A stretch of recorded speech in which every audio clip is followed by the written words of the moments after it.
99.38% polling నమోదైంది. అంటే 1 గంట వరకు 1,34,19,210 మంది ఓటేశారు.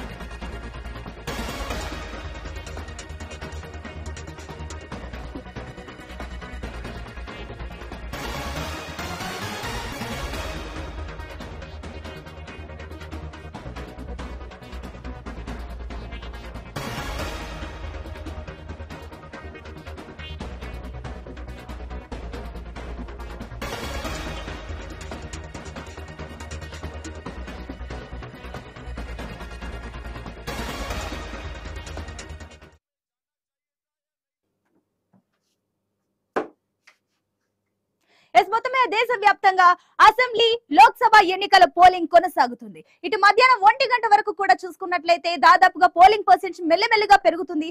మరోపక్క చూస్తే ఇటు విశాఖ కోస్తాంధ్రకు సంబంధించి కూడా మరిన్ని పోల్ పర్సెంట్ డీటెయిల్స్ మా ప్రతినిధి రాజు అందిస్తారు. ఎస్ రాజు, అక్కడ విశాఖ కోస్తాంధ్రలో పరిస్థితి ఏంటి? మీరున్న పోలింగ్ కేంద్రం వద్ద పర్సెంటేజ్ ఏ రకంగా నమోదవుతుంది? అండ్ అక్కడ ఏదైతే ఓటర్లకు సౌకర్యాలు ఏమైనా ఉన్నాయా లేదా? ఈరోజు జరుగుతున్నటువంటి ఏదైతే 2024 సార్వత్రిక ఎన్నికల పోలింగ్ ప్రక్రియ అయితే చురుగ్గా సాగుతుంది. ఉదయం నుంచి కూడా ఓటర్లు ఓటేసేందుకైతే ఆసక్తి చూపిస్తున్న పరిస్థితిని చూస్తున్నాం.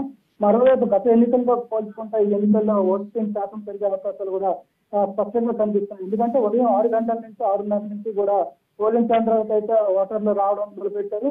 7 గంటలకు మొదలైనటువంటి పోలింగ్ కి సంబంధించి కూడా అప్పటికే అరగంట ముందుగానే క్యూ లైన్ లో బాగా తీరిన పరిస్థితి కూడా ఉదయం నుంచి కనిపిస్తుంది. ఈ నేపథ్యంలో కొత్తగా ఓటు నమోదు చేసినప్పుడు ఎక్కువగా యువత శాతం ఉన్నప్పుడు వాళ్ళందరూ కూడా ఆసక్తికరంగా ఓటు వేసేందుకైతే ముందుకు వస్తున్న పరిస్థితుల్లో ఓటింగ్ శాతం కూడా పెరిగే అవకాశాలు కనిపిస్తున్నాయి. మరోవైపు పోలింగ్ కేంద్రాలు ఏవైతే ఉన్నాయో పోలింగ్ కేంద్రాల వద్ద ఓటర్లకు ఇబ్బంది లేకుండా అన్ని పటిష్టమైన చర్యలు తీసుకోవడం జరిగింది. వాటర్ ఫెసిలిటీతో పాటు వైద్య శిబిరాలు కూడా ఏర్పాటు చేశారు. ఈ నేపథ్యంలోనే వచ్చినటువంటి ఓటర్లకు ఇబ్బంది లేకుండా కూడా చర్యలు తీసుకుంటున్నారు. అలా వికలాంగులు, వృద్ధులు, అసహాయ స్థితిలో ఉన్నటువంటి వాళ్ళు ఓటు వేయడానికి వచ్చిన వాళ్ళందరికీ కూడా అక్కడ హెల్ప్ లైన్ ఏర్పాటు చేశారు. సిబ్బంది అంతా కూడా సహాయం చేస్తున్న పరిస్థితి పెరుగుతుంది. ఈ నేపథ్యంలో ఓటింగ్ శాతం కూడా పెరుగుతుంది. ఓటేయడం అంటే ఉదయం ఎండల తీవ్రత ఎక్కువగా ఉన్న నేపథ్యంలో చాలా వరకు ఓటర్లు అయితే ముందుగా ఓటు వేసి వెళ్ళిపోదామన్న ఆలోచనలు అయితే పోలింగ్ కేంద్రాలకు రావడంతో భారీ సంఖ్యలో ఓటింగ్ అయితే పెరుగుతున్నట్టుగా కూడా తెలుస్తుంది. పోలింగ్ శాతం కూడా ఇప్పుడు ప్రజెంట్ చూసుకుంటే ఇప్పటివరకు కూడా ఉత్తరాంధ్ర జిల్లాలో విజయనగరం, విశాఖపట్నం, శ్రీకాకుళం ఉమ్మడి జిల్లాలకు సంబంధించి 40% పైగా కూడా ఓటింగ్ పోల్ అయినట్టుగా తెలుస్తుంది. అధికారుల లెక్క ప్రకారం కూడా 40% వరకు వచ్చినట్టుగా ఇప్పుడైతే తెలుస్తుంది. ఇప్పుడు రాజు చూసుకున్నట్లయితే అటు విశాఖపట్నంలో చూసుకున్నట్లయితే దాదాపుగా అత్యల్పంగా పోలింగ్ శాతం నమోదవుతున్నట్టు తెలుస్తుంది. అరకు తర్వాత ఇక్కడ విశాఖపట్నం కనిపిస్తుంది మనకు ప్రధానంగా. అంటే ఎందుకు అక్కడ ప్రజలు మొక్కుబడిగా వస్తున్నారు? మరోపక్క గ్రామీణ ప్రాంతాల్లో ఉన్న ప్రజలు కూడా ఎలాగైనా సరే సరైన సౌకర్యాలు లేకపోయినా అక్కడికి వచ్చి పోలింగ్ ఓటు వేసి మరి వెళ్తున్నారు. కానీ విశాఖపట్నంలో ఆ పరిస్థితి ఎందుకు కనిపించట్లేదు? దీనికి సంబంధించిన డీటెయిల్స్ ఏంటి రాజు? విశాఖపట్నం విషయానికి వస్తే అర్బన్ లో చాలా మంది కూడా ఈ రోజు సెలవు వేతనంతో కూడిన సెలవునైతే ప్రకటించడం జరిగింది. దీంతో చాలా వరకు ఉద్యోగస్తులు అయితే ఉదయం అంతా కూడా రష్ ఎక్కువగా ఉంటుంది.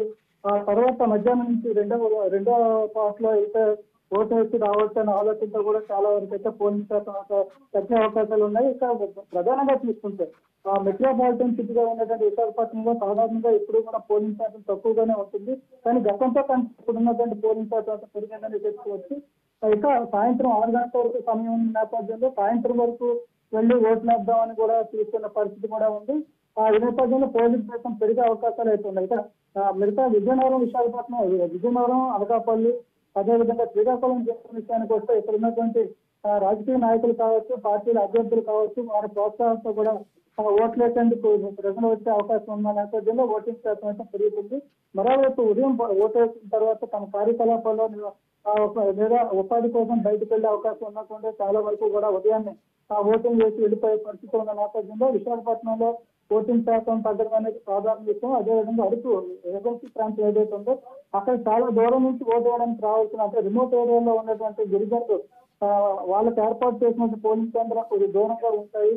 దాంతో కొంతమంది ఆసక్తిగా చూపించకపోవచ్చు, లేదా వాళ్ళు తరలించడానికి వేరే వాహనాల సౌకర్యం లేకపోవడం వల్ల కూడా పోలింగ్ తగ్గే అవకాశాలు ఉన్నట్టుగా కూడా స్థానికులను బట్టి అర్థమవుతుంది.